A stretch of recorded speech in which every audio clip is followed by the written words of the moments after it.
บางคนว่าเฮามีความอดทนนั่นนี่บ่แม่นได้แต่ครับมีอยู่ความอดทนแต่ว่ามันเกินเนาะแมนเข้าใจอยู่เฮาจะทนไว้มันก็อยู่บ่ได้คือกันโดยเข้าใจอยู่เรื่องการเฮ็ดเวียกเฮ็ดงานนำคนเนาะเอาจังได๋ก็สู้ๆเพิ่นกลับมาเลยเด้อพี่น้องเด้อเนาะกลับมาสู่เวียกสู่งานช่วยเหลือสังคมอีกเทื่อนึงพี่น้องเอ้ยจังได๋ก็ฝาก FC เบานิวเขาแหละเนาะมานำรถบ่นิวอย่าตีแตกแล้วมานำกันแล้วบ่ย่านบ่ตีนแตกบ่ย่านโอ้ข่อยนี่ย่านคือเก่าบ่มีเงินแปลงเว้าโหเนี่ยว้าวเจ้านี่เล่นไปอยู่นี่ค่ะเล่นไปนี่มั้ยไปกลับแม่มาเตียงมาเห็นป่ะมาเตียงมาจื้ออีกได้จื้อรถเจ้าชื่อรถค่อยเลยชื่อได้รถค่อยหนาวได้บ่นิวหนาวป่ะหนาวไปหนาวเลยก็ไปได้ครับบัดนี้ไปป่าเอาลงตี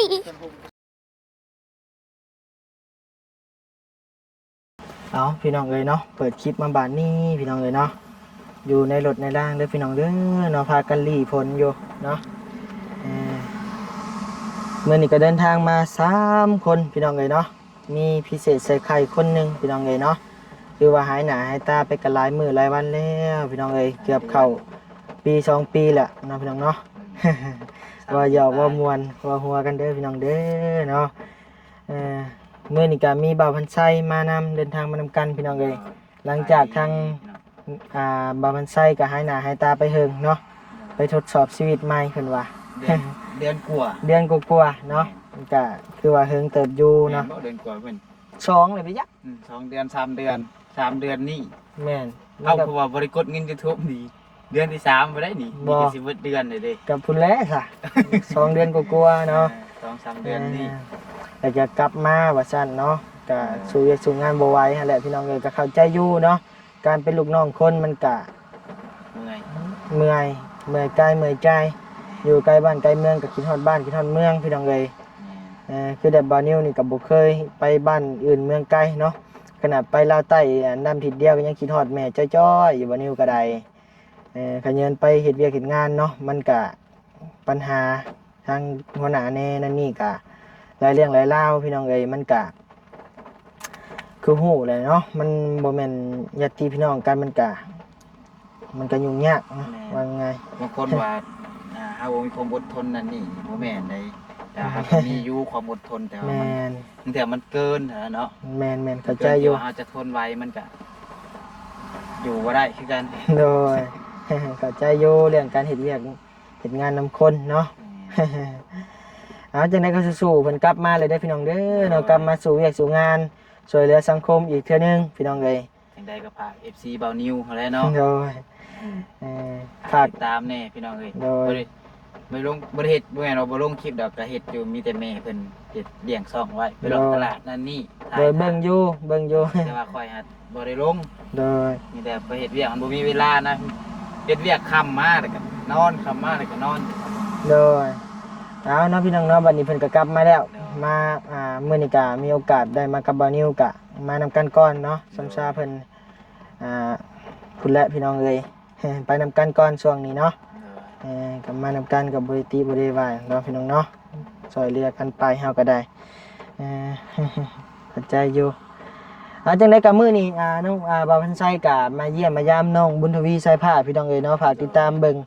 คลิปเพิ่นได้เด้อพี่น้องเด้อเนาะครั้งแรกในหลายเดือนที่บ่ได้มาฝนตกซ้ำเนาะมามื้อนี้ก็ฝนตกซ้ำปกติดอกตกคู่มื้อว่าสิมาทางบ้านนะบ่ได้ตกมีแต่หยิบซื่ออะไรเนาะแม่นๆบ่ตกอยู่พุ่นหลายมื้อแล้วบ่ตกคือสิตกแต่บ่ตกพอแต่ยิบๆนะแต่นี่รถมาก็ลิ้นเลยพี่น้องเอ้ยพอดีเฮ็ดเวียกบ่ได้พอดีกระเทินนะตกคันสิตกก็ตกแห้งเลยก็ตกแล้วก็เซาเนาะแม่นตกปัดอันนี้เอาอยู่เบิดมื้อ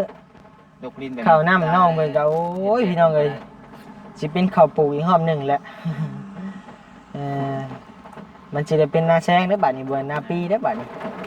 ปั่นจะเกี่ยวแล้วบ่ได้เกี่ยวแล้วเกือบหมดแล้วแต่ว่า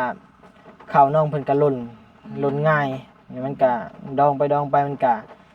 สีอันนั้นเก่าแล้วมันก็สิเป็นข้าวปลูกอีกเทื่อหนึงนั่นแหล้วเนาะพี่น้องเนาะเอาก่อนอื่นนั่นบัดนี้ก็ขอกราบทักทายสบายดีพ่อแม่พี่น้องเด้อเนาะหมดทุกคู่ทุกคนมื้อนี้ก็เดินทางมา3หนุ่มพี่น้องเอ้ยเนาะบ่าวยาวบ่าวนิวบ่าวพัดไส้พี่น้องเอ้ยจังได๋ก็ผู้แหละพี่น้องเอ้ยเข้าไปเยี่ยมไปยามน้องบุญทวีใส่ผ้าปะจับหาเจ้านี่จับขนมไม่ค่อยแน่ โอ้ก็เดี๋ยวเอามาให้ขอยกินได้ โอ้มาฝากน้องเพิ่นได้แม่ก็ฝากมั่งแน่นะ เดี๋ยวเอามาให้ขอยกินอยู่หอม โดยมามื้อนี้เป็นม่วนใหม่อีกได้พี่น้องเอ้ยเนาะแม่วันนี้กับผากม่านมื้อละแนวพี่น้องเอ้ยเพราะว่าเราขายหลายแนวนะเนาะมันเป็นโลนัทใหญ่ตัวนี้มีใจข้างในพี่น้องเอ้ยกะหมดใหม่แบบใหม่พี่น้องเอ้ยเนาะกินนั่นทุกแบบกินบ่เบิดเนาะ โดยทุกแบบ ก้อนหนึงนี่เบิดมื้อ แม่แม่นมื้อ นี่ก็ยังบ่เบิดแล้วก้อนหนึงนะ มันใหญ่เด้พี่น้องเอ้ยสัมภาษณ์มื้อวันนี้โอ้โหทั้งแม่เพิ่นขายกับก้อนหนึง10,000กีบพี่น้องเอ้ยเนาะมื้อวานนี่บัดนี้เห็นคอมเมนต์มาเนาะพี่น้องเนาะว่ามี FC ท่านหนึงเพิ่นว่าให้น้องบุญทวีกับน้องสายผ้าไปโปรโมทห้านแม่บัดนี้แน่ว่าซั่นเนาะแม่บัดนี้บ่มีห้านเด้อพี่น้องเด้อเนาะมีแต่เพิ่นเฮ็ดให้ทางเอื้อยเพิ่นไปขายเนาะหรือว่าเพิ่นหับไปขายพี่น้องเอ้ยตะกี้มีอยู่พี่น้องเอ้ยแต่ว่าเดี๋ยวนี้จ้างคนไปขายอยู่ในห้านเก่าแล้วห้านแล้วพี่น้องเนาะอยู่เฮือนบ่ โดยแล้วเลยเฮ็ดส่งอยู่เฮือนเนาะ มีแต่เฮ็ดส่งอย่างเดียวแม่นเฮ็ดส่งอย่างเดียวจะสิอันนั้นได้ลดความเมื่อยลงอยู่ได้น้อยนึง ไปขึ้นเก่า โดยตะกี้ทั้งเฮ็ดทั้งลงขายมันบ่อยากไหวพี่น้องเอ้ย เมื่อยได้เฮ็ด โดยเพื่อสิได้ก้อนหนึงก็หลายขั้นตอนได้นี่เอ้าว่าลายยายห่างพี่น้องเอ้ยเกือบ5นาทีไปจักเนาะพุ่นแหละมีแต่ลงไปหานาทีลิมีแต่ลงไปพุ่นแหละเยี่ยมยามถามข่าวน้องเพิ่นก่อนพี่น้องเอ้ยอัปเดตเพิ่มเติมเนาะคือว่าเห็นในคลิปหลายๆคนก็คือว่าสร้างมามื้อนี้พี่น้องเอ้ยเมื่อวานนี่สร้างกี่ตัวพี่น้องเอ้ยว่าสิมาบ่มาเนาะ เพิ่นคิดฮอดเมียเพิ่นแห้งว่าซั่นว่าหยอกว่าม่วนว่าหัวเด้อว่าสร้างกี่ตัวพี่น้องเอ้ยเนาะทางพ่อก็มาครอบอยู่เพราะว่าเพิ่นไปปลงศพศพว่าซั่นเผาอันสังขารเนาะเมียพ่อเด้ส่งสังขารของเมียพ่อขึ้นสวรรค์พี่น้องเอ้ยก็เลยมาค่ำแล้วบ่มีรถโดยสารพ่อเพิ่นว่าเนาะก็บ่เป็นหยังพี่น้องเอ้ยเนาะบ่ติบ่เตือนกันเนาะมันเพราะว่ามือเดียวนึงบ่เป็นหยังดอกเนาะไปพี่น้องเอ้ยไปพี่น้องเอ้ยเนาะโอ้ฝนตกฝนลิ้นพี่น้องเอ้ยโตทางบ่สร้างก็เฮ็ดหยังเด้งอมๆอยู่เนาะ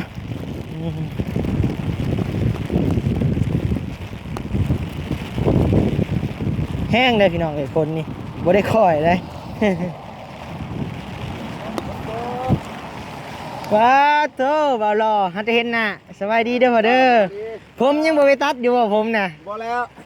ใจเดี๋ยวนี้เลย ไปช่องเทื่อพระเจ้าเพิ่นบ่อยู่ โดย มีแต่เมื่อก็บ่มีเวลาตัดวันนี่ครับ โดย มา ชงนี่บ่ไปโปงศพโปงสังขารเพิ่นน่ะ แม่นช่องนี้แหละ เอ เขาก็ อ เบิ่งแซวๆเลยเขาสิว่าโอ้ผู้เฒ่านี่ว่ารุ่นแท้เขาว่ะ เออ โอ้ยดีแล้วว่ะ เออ ไปดามันเหรอ โดย ทรงผมนี่แหละ เออ ไปได้มานี่นะเปียกแล้วบ้านนี่เลย โดย คนกับคนนี่ร้อนนี่โอ้ขับแล้ว สิได้เฮ็ดเวียกเฮ็ดงานอยู่บ่ล่ะเนาะมื้อนี้ตัวนึงอัดทุกครั้งนี่ก็แล้วเช็คกระดานบัดใส่ขันแล้วตัวนึงไปใส่ตัวนี้สิแอมตะแลงว่าจะขันตัวแล้วคนบักชวดลงมา โดยสบายดีเด้อสองหนุ่มสองข้าวพี่น้องเอ้ยน้องบุญทวีกับน้องยาวว่าผิดพี่น้องเอ้ยกับไอ้ยาวเด้อพี่น้องเด้อเนาะช่วงนี้บ่นิวมาก็อยากมีมุกลายได้พี่น้องเอ้ยเริ่มลึ่งกันเลยเด้ ต่อมาอยู่นำกันคือได้บาด เริ่มไปนำกันดูเลยเด้โดยเจาะจริงเจาะบ่ไทยทางสร้างน้อยเด้ ทางน้อยได้หุ่นบ่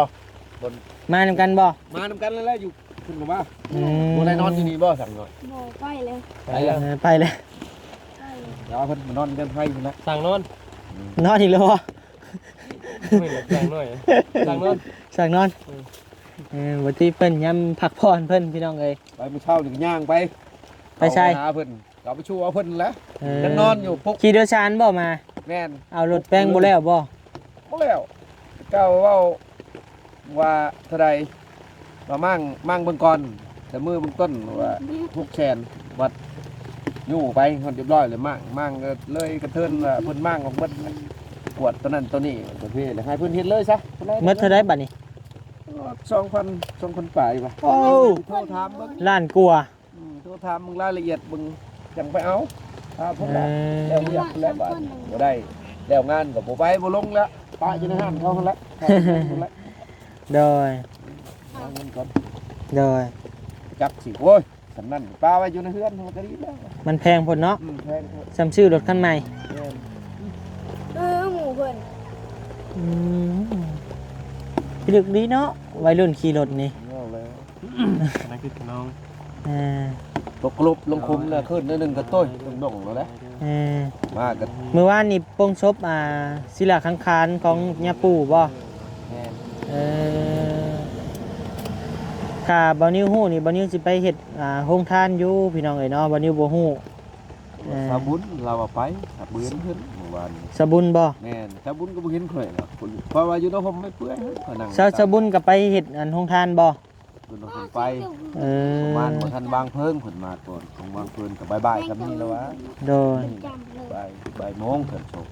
โดยถ้าว่าบ่นิวฮู้นี่ก็สิเอาขนมแม่บ่นิวนี่แหละพี่น้องเอ้ยไปเฮ็ดโรงทานเนาะก็เคยเฮ็ดอยู่วัดย่าปู่นั่นย่าปู่แล้วปูยัง ยังก็ย่าปู่ดังๆนะ อยู่วัดได้เนาะ วัดดงเห็นเด้วัดบ้านหยัง กันต้องเห็นเนี่ยมีแต่นาทานฮัสลีบ่ บ่ย่าปู่อันเข้าไปในซอยน่ะนะย่าปู่ดังๆกิติอันถือว่าเพิ่นเป็นใหญ่ที่สุดนะ จังหวะ ตอนนี้ตอนใด ปู่ชวนบ่แม่นบ่นิ้วห้อยพระเพิ่นอยู่พี่น้องเอ้ย ไอ้ยันเนาะ เด้อ คิดน่ะ คลิปหน้าจังบอกว่าปู่กรรมฐานป้อน อ่ะ ปู่กรรมฐานป้อนถือว่าเป็นญาพ่อที่ใหญ่ที่สุดที่ว่าได้เป็นกรรมฐานในประเทศลาวหรือว่าแม่นเนี่ยประมาณนี้แหละที่บ่นิวฮู้มาพี่น้องเอ้ยเพิ่นก็ บ่แม่นเส้นทางขึ้นอาธิพรนี่บ่ แม่น โอ้ เออ เพิ่นว่า มือรถบ่นิวออกมาใหม่ๆกับเพิ่นและเป็นผู้เจิมให้พี่น้องเอ้ยโอ้ยเนาะ โอ้ดังเลย พระเพิ่นก็มีหลายองค์อยู่นำบ่นิวเนาะ มานำวันนี้หัวใจตีนแตกแล้ว มานำกันแล้วบ่ย่านบ่ตีนแตก หัวยา โอ้ข่อยนี่ย่านคือเก่าบ่มีเงินแปลง เป็นเว้าเนาะ โอ้เนี่ยว้าวเจ้านี่ แล้วก็ช้างมาบัด บ่ยาว เมื่อนำ เอาให้ใส่ผ้า นี่ นี่ จังมือสิเราเพื่อนผู้ อย่างไม่ได้น้ำทางบ่นะ เมื่อเจ้าว่าสิไปตึกป่าเฮาอยากก็ไปตึกป่า เนี่ยเนาะ โอ้ ไปกินปูกินปลาคือได้เพราะทางคนนี้ป่าดิ มีน้องปลาบ่โอ้ เดี๋ยวครับ แล้วเวียกเด้อพอเด้อเดี๋ยวสิไปเด้อ เจาะแล้วเจาะ พอเดี๋ยววันนี้สิไปถ่ายทำให้พี่น้องได้เบิ่งได้ชมนํกัน ไปเบิ่งข่าวกับฝนตกกับเบิ่งคือกันจะนอนเองเด้ผู้นี้ใส่เสาติดนี่แล้วบ่ผู้นี้แล้วนี่แล้วก็คงนี่ นัก เดี๋ยวแล้วนี่ ข่าวดีได้ข่อยนี่ก็ดี ข่าวดียังอ่ะนะ เบาแทนกับเบายังลี่บ่ เว้า อันนี้ เบาซาลี่ เป็นยัง ว่าจะไปเบิ่งไม้เบิ่งเสาที่พวกเพื่อนให้อันพูนในคลิปนั่นเด้เราเอาว่าดิน5ล้านมัน6ล้านจะขายกันนี้ ไผ อยู่แถวทางลงเมืองชน เพิ่นจ้องเจ้าบ่ เพิ่นมาถามมึงราคาเท่านั้นมีเท่าใดเปิดยังบ่ฮู้แล้วเบิดบ่หรือเฮ็ดเป็นช่วงเพิ่นเลยว่าถ้าเฮ็ดเป็นช่วงแล้วเท่าใดอีกจะเดินเฮ็ด เอาไม้ให้พ่อเพิ่น แล้วว่า ได้แล้ว ยังบ่ทันเว้าให้มันแล้วตัวนี้ก่อนคือว่ามีช่างลายเขาสิไปก็แบ่งเข้าไปก็บ่ทันเว้าลายอยู่ก่อนมันเป็นที่ว่าพงไม้ โดย พงไม้สั้นเดียวเลย ก็ดีแล้วเนาะมีเวียกมีงานมา แม่น ก็ถือว่าเป็นข่าวดีของพ่อสร้างเพิ่นพี่น้องเอ้ยแต่จังได้กะเด้อ เจ้า แล้วหลังคานี่เขาจะไปกินปลาเด้อ ไปนะไปแล้วแหละ เนาะใช่ปะไปเนาะเฮาเนาะ เอาใส่ผ้าไปนํนี่ บ่ฝนมาตกใครอยู่ดอกอยู่ห่มใหม่แล้วเจ้าหาเก็บผักเมกแน่บ่ ใครเด้ ผักติ้วลืมเลยเด้หั่น ลืมบ่ แม่นเขาเก็บให้ข้างแน่เขาชวนผู้มือ นะเฮาโหลดซื้อซีนมาซ้ำมื้อนี้ โอ้ยเนาะมันใกล้เด้พอจะยื้อมือมาเอาดิเขาเก็บให้ข้างแน่เลย เออก ลัวแล้ว หาเก็บ ลืมมดชายฉอกชายฉากขันมาเลยมาได้ใจจากไปใจอยู่ที่พี่แล้วว่าสิมาเมื่อวานนี่แปลงรถกับบ่แล้วแน่ทำเลย เออ มันทางคันนี้ เดือชานก็หมดติ โอ้รถชานกับมือเช่านี่มันคัดอีกโอ้แฮงมา6-7 โมง เท่าไรค่าโดยสารมาเช้านี่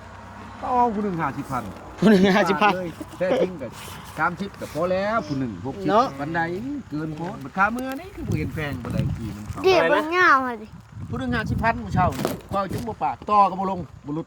โตก็บ่ เอ้ยเฮ้ยเนาะ เจ้าขี่มามื้อน่ะเท่าไร เมื่อวานนี่ซะโมย เอ เด้ อ อ ลืมว่านนี่เนาะ 60 60 แม่น ตัวนี้เขาบ่ใช้นี่ แพง แต่อันนี้มันฮาชิโน่ฮะ บ่แม่น ถ้าไงนมยางมา คือเป็นนั่นเนาะ เจ้ามาพี่แต่บ่เหงา แต่เซโนมาบ่ยาวเจ้าน่ะ แม่นสิโนว่าอย่างนี้ ถ้าคือถือกว่าเนาะ คือถือกว่า อันนี้ใกล้ๆนี่ เออ 30 40ก็โอเคนำอยู่ ต่อก็บ่ได้ป่ะยาแล้วป่ะบ่ได้คานกาแฟเลย อืม ยา ปะใช่ป่ะ อืม ขนมนี่ เอาโอ้ เอ โห อ ไป ขอบใจแน่ขอบใจอันแม่มอมคือเก่า เขาจะได้มอม โดยเจ้านี่ได้กินทุกรสเนาะ อืม เปลี่ยนแบบอยู่คู่มือมาก็ได้มื้อนี้แบบใหม่ได้บ่ยาวเอ้ย โดยคัก หมดใหม่ได้นี่ได้ เบอร์นี้ใส่เทียนมานำเด้อ Happy birthday to you บ่ใช่วันเกิดเจ้าวันหยังอะ คนนี้นะ แม่น ถามที่ วันเกิดเจ้าวันหยัง มันเกิดบ่ บ่ จะเกิดวันที่ยังครับ บ่ลืมแม่ ฮู้ได้เกิดยากนะนี่นะบ่ฮู้ดอกวันเกิดนะเออ เฮ็ดหยังบ่ได้แหละ มื้อนี้เป็นจังได๋พ่อฮอดคันใดมื้อนี้ อ๋ออัพเบื้องนี้ครับใส่ไม้อันนี้มาเช่นข้างหน้ามัน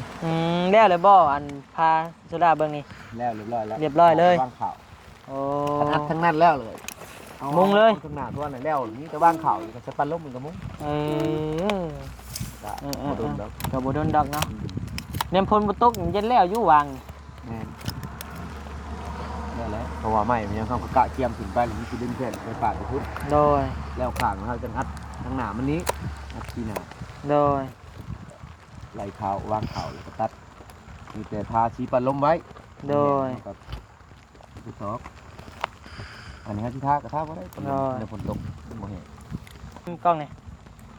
ตัวนี้ใส่แบบระบบน้ำบ่หรือน้ำมัน น้ำมัน น้ำมันบ่ โดย มีรุ่นเขาใช่พี่น้องเพิ่นว่าโคตรน้ำ บ่แม่นรุ่นนี่เฮาเปิดมาฮู้รถ โอ้ เป็นบ่ไฟดิเห็นมันมีกาไฟดิ อืม จับปองเดี๋ยวนี้มันส่วนหลายน้ำมันปองเดี๋ยวนี้ มันก็ใช้สีน้ำทาน้ำเดี๋ยวมันจะร้อนเขาเบิ่งขึ้นมา สีเคลือบเงา น้ำมัน เล่นซูจ้างได้ฟัง เอาอ่ะ การใช้ โอ้ คุณเหมาะสำหรับพาหรือพ่นกับไม้ ป่นบ่ บ่ คือว่าป่น ไม่เจอบ่บ่ร้านประชาเพิ่น บ่อย่ามาป่นนี่ เครื่องบ้านโรงงาน ตาดี น้ำไม่น้ำน่ะ น้ำมันสไตล์ปองเดี๋ยวนี้เลยอยากเป็นน้ำมันคะแนนมันเป็นน้ำเลยสิเป็นปองยาง งั้นเหรอ อืม ส่วนหลายภาษานี่ก็อ่านคือกันทำนองภาษาแต่ละเขตคนแต่เขาเขียนหนังสือนี่แต่ว่าชนเผ่าผู้ไทยแบบพวกเขียนใช่บ่ได้เงินเขาเขียนภาษาเขาคือกันอ่ะ ได้ บัตรคืออันเขตมันคอยอยู่อันนั้นนะเขตพี่น้อง บ่ได้เอา เราเทิงไป แกงน้ำใหม่ปลา ภา เฮา ษาเขา ฮะ แกงน้ำใหม่ปลา ใส่หน่อไม้ บ่อยาก เด้ เข้าใจ ให้ว่าเหงาเด้ไปซื้อ เอาอีกแล้ว ให้บ่ยาไปชื่อ ชื่อหยัง น้ำใหม่ ไม่นี่บ่ต้องเก่ง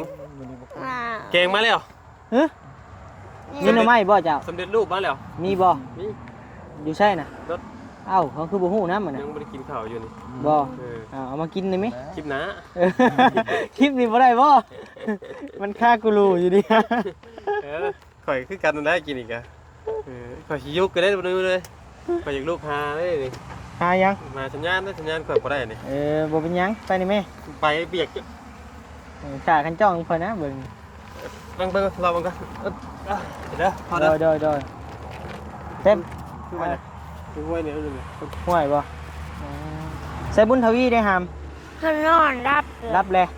เมื่อยคนเข่าแล้วนี่พี่น้องเอ้ยเบิ่งกองเข่าเป็นไงนะ เพิ่งเหมือนแก่งรถไทยนะบ่าว ฮะรถไทยไม่ได้ใช่น่ะ รถไทยนะบ่าว เอามาแก่เข่าบ่ โด สอย นเข้าแล้วก็เมื่อ อืมเอามาแก่เข่ามานี่บ่ โดย เออ คนขับเองคนกับคน โดย เอง จะบ่าวมาช่อยมื้อนี้ โดย อืม ถ้าบ่าวเกี่ยวช่วยแล้วเพิ่นก็เมื่อ โดยดีแล้วมีนาบ่าวมาช่อยเนาะ เปล่ามัดเปิดเป็นผู้คน โดย ขับรถไทยเด้อ มีไผมาหาบ่มื้อนี้ นี่บ่าวเซนแล้วก็เซาบุญแล้วก็บ่าวเซรี่ โดยเดี๋ยวก็ไผอีก เบิด เมื่อเท่านี้ เมื่อ โดยสบุญกับมามือนี่ โดย สบุญนี่เมื่อไว้เนาะบ่ถากันจักดิ โอ้ในเพิ่นแล้วไปกินย้อนเพิ่นนะมื้อนี้นะ ฮะได้กินกันเพิ่นบ่ โอ้เพิ่นดึงเข้าเอาไว้ให้ เออ ลงฉากลงมาแค่นี้ได้ช่วย แล้วมานึ่งข้าวแม่นอยู่นี่บ่ บ่แล้วคอยมาแต่เช้าเพิ่นเรายันบ่ช่างบ่ได้กินข้าวบ่เห็นนึ่งข้าวให้เราขอบใจเด้อบ่ช่างช่วยเอาเด้อว่ะนี่ข่อยก็มาเพิ่นดึง เอา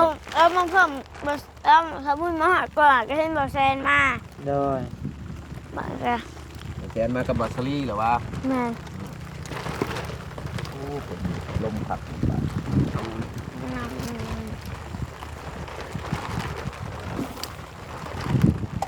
ฝนก็ตกมืดเว้นพี่น้องเอ้ยใช้ขุดอยู่บ่น่ะ